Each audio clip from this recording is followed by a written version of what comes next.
শেরপুরের বন্যা পরিস্থিতির সবশেষ খবর নিয়ে আমাদের সাথে যুক্ত রয়েছেন সহকর্মী মঞ্জুরুল হাসান।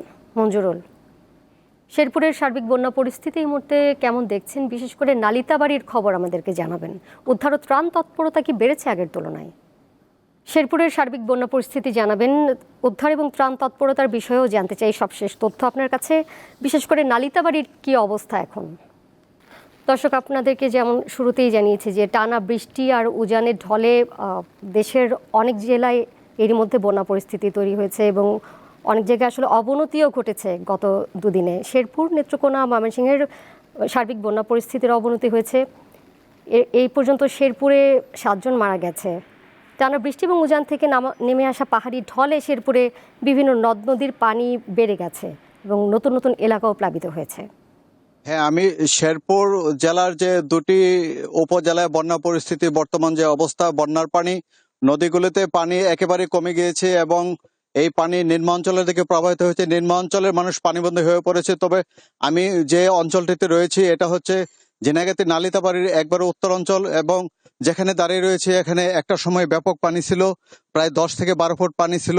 এখন বর্তমানে যে ক্ষতিগ্রস্ত হয়েছে, বিধ্বস্ত হয়ে গেছে অনেক ঘর বাড়ি, কাঁচা পাকা মাটির ঘর সহ অনেক ঘর বিধ্বস্ত হয়েছে এবং পথে বসে পড়েছে এখানকার অঞ্চলের যারা খেটে খাওয়া মানুষ ছিল এবং যারা ভূমিহীন মানুষ ছিল, যাদের থাকার একমাত্র এই বসত ঘরটি ছিল, তারা একেবারে পথে বসে পড়েছে। তারা ঘর বাড়ি হারিয়ে এখন খোলা আকাশের নিচে বসবাস করছে।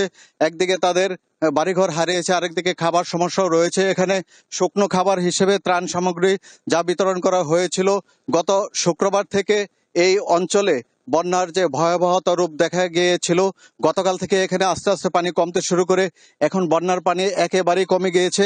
কমে যাওয়ার ফলে এখানে যে বিধ্বস্ত ঘরবাড়িগুলি আছে এবং আবাদি জমিগুলি রয়েছে, এটি খুব কঠিন অবস্থায় রয়েছে এবং অনেক আবাদ নষ্ট হয়েছে। কৃষি অফিসের তথ্য মতে আমরা যেটা পেয়েছি, এই শেরপুরের নালিতাবাড়ি উপজেলা 23,000 হেক্টর আবাদি জমির মধ্যে 21,000 হেক্টর আবাদি জমি বন্যার পানিতে তলিয়ে গিয়েছিল।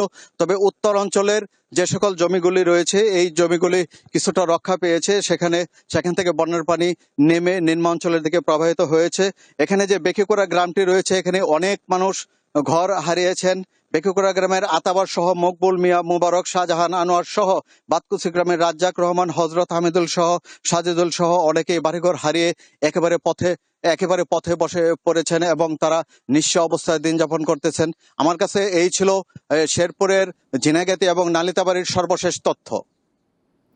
শেরপুর থেকে যুক্ত ছিলেন সহকর্মী মঞ্জুরুল হাসান।